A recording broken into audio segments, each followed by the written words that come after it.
What's up, everybody out there in internet land? It's your brother Moshe coming to you live from the man cave. And welcome to Guy on the Couch with a Glass of Wine Productions. Time to wet the whistle.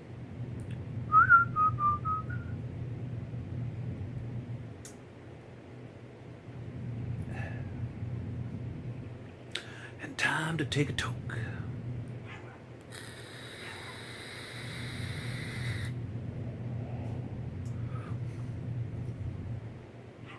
Okay.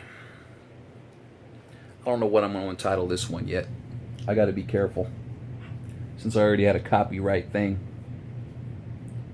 I think it's time to shave the head again. I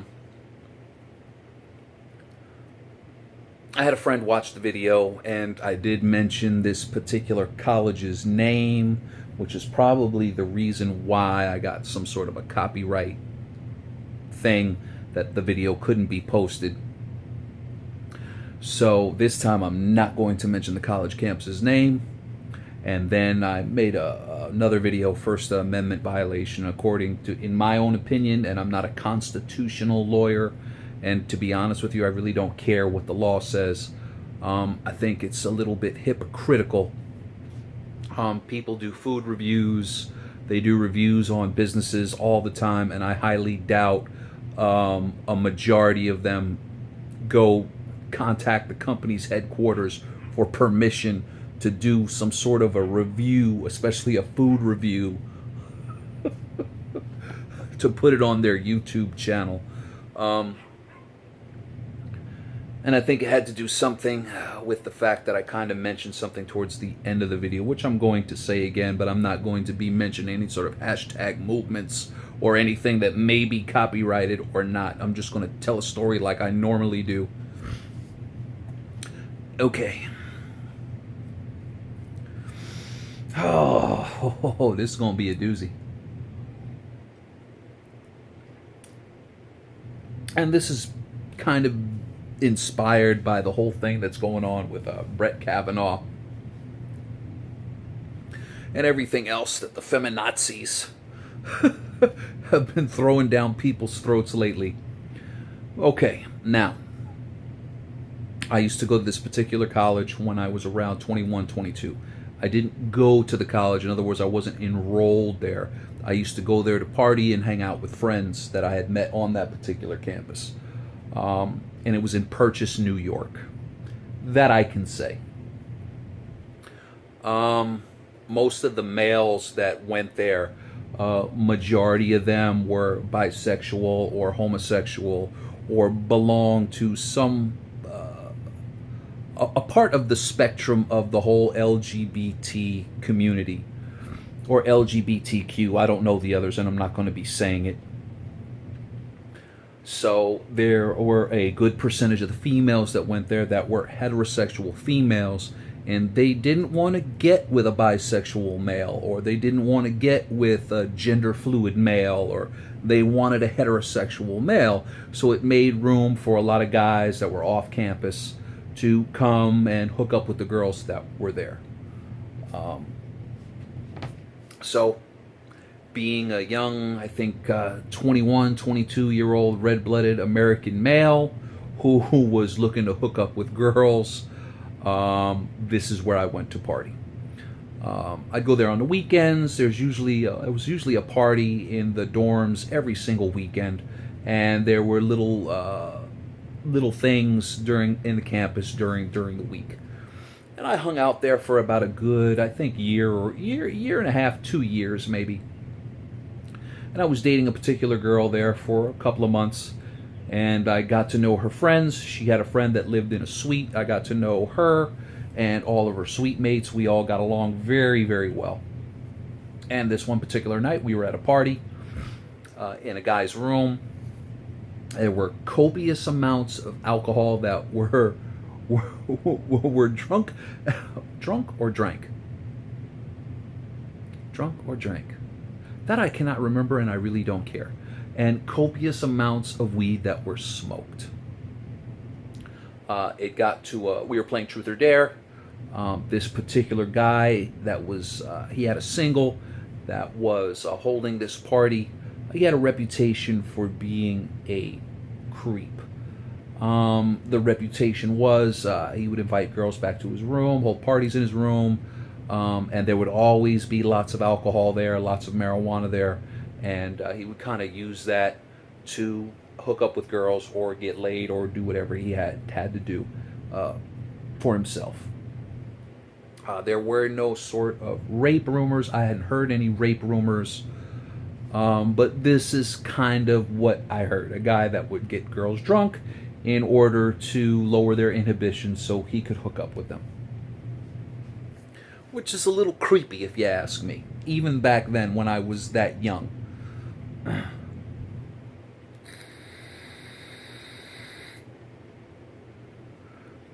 There was a certain time, me and the girl I was dating, she had a single at the time. So we didn't have to worry about roommates whenever we wanted to hook up and get it on.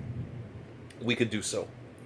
And this one, her friend, which was really, really inebriated. I mean, we were all, some of us were very tipsy, some were tipsy, and some were very, very inebriated. Most of the guys that were there were pretty drunk.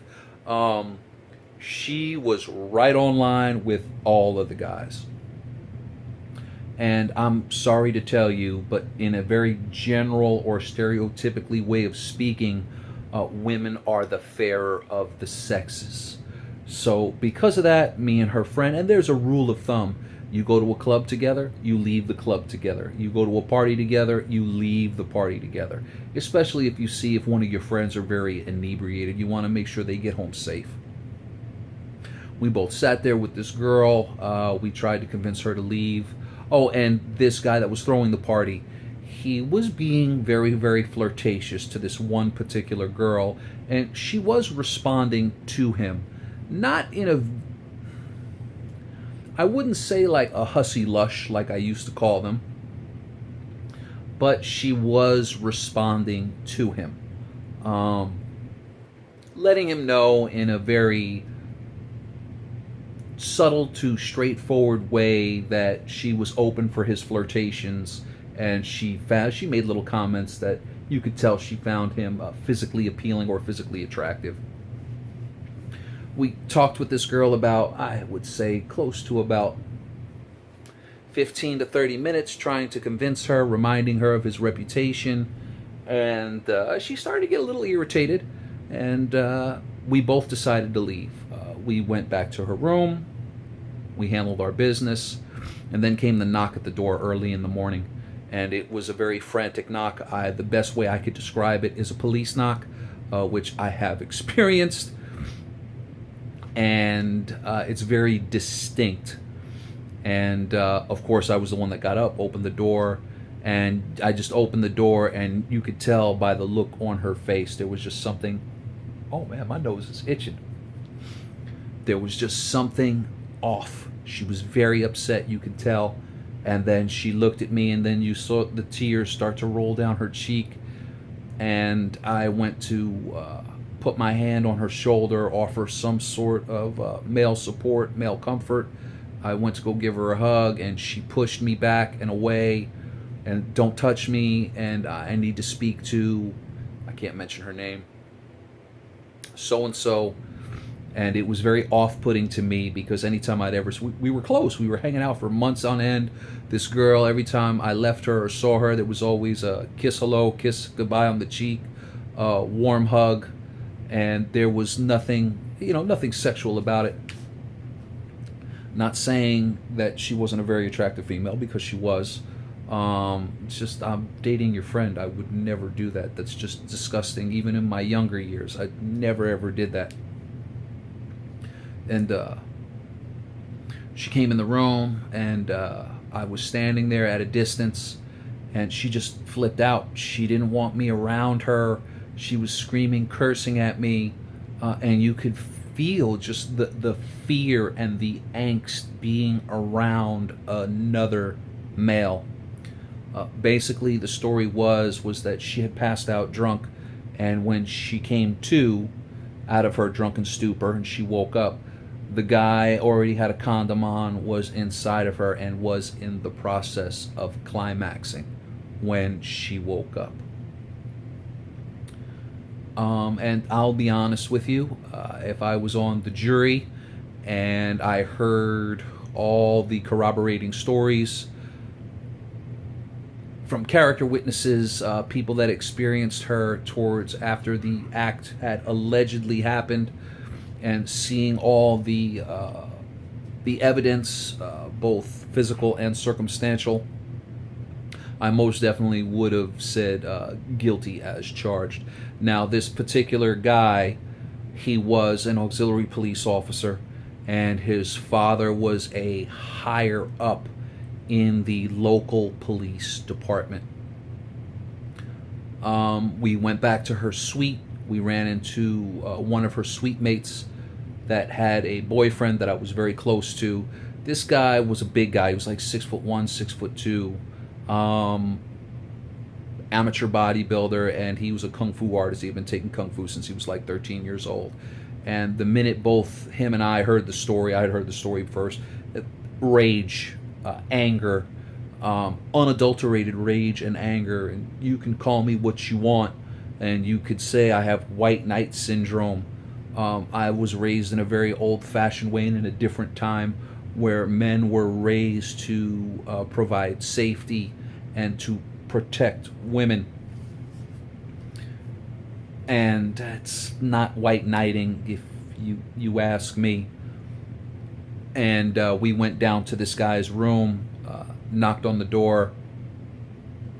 We wanted to come in, and he wouldn't open the door. And then we just really quick told him why we were there. Waited a second or two because we didn't want to give him time to get the evidence and flush it down the toilet. We took the right foot. We both planted it on the door, and the door swung right open. And we went in, and he was watching them. And I grabbed the pen, grabbed the condom out of the waste paper basket. There was only one in there. Put it in a plastic bag. Went upstairs. I was the one that ended up driving the girl to the hospital. Had her have a rape kit done.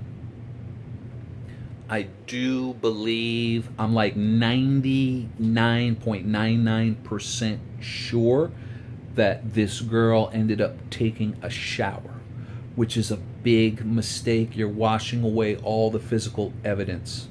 Took her to the hospital. She had whatever rape kit should have been done. She opted not to. I don't know what happened exactly. If she was given the option to press charges or not, that I don't remember too well.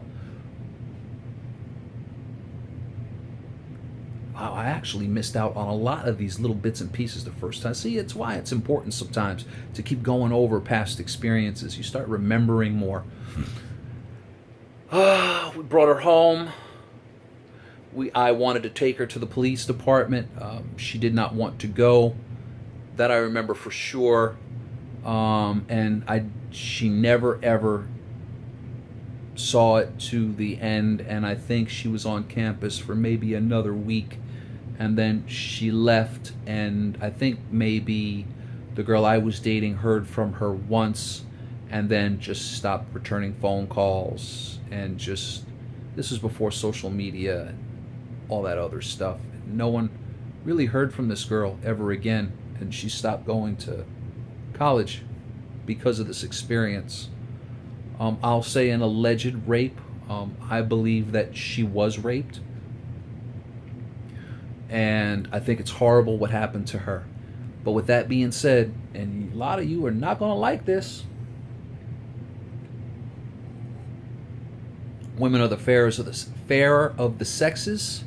She shouldn't have put herself in that situation, and she shouldn't have been so inebriated, because these are some of the things that caused what had happened that particular night. If she just would have left, it would not have happened. Does that mean that she asked to be raped? No, of course not. But there's a certain reality when it comes to men and women, and especially young men and young women, on college campuses doing drugs and drinking. With that being said, love y'all. God bless. And if you're a female, don't you dare put yourself in that situation.